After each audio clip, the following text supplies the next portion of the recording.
तर तिकडे रत्नागिरीमध्ये 3 दिवसांपासून एलपीजी गॅसचा पुरवठा नाहीये, त्यामुळे गॅस पंप बंद करण्यात आले आहेत। रत्नागिरीतील एकमेव एलपीजी गॅस पंप बंद आहे। मुंबईतून येणारा एलपीजी गॅसचा साठा मिळाला नसल्यानं गॅस पंप बंद ठेवण्यात आलेला आहे। त्यामुळे आता वाहन चालकांचे पुरते हाल होत आहेत।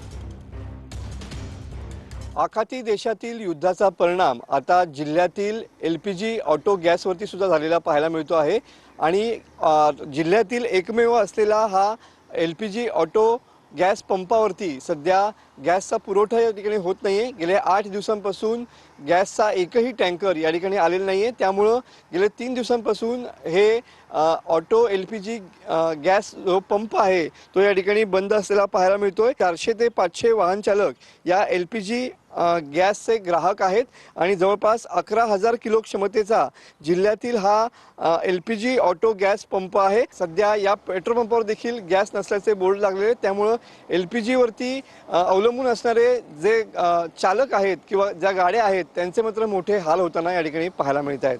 कॅमेरामन समीत गजनेसह मनोज लेले, TV9 मराठी।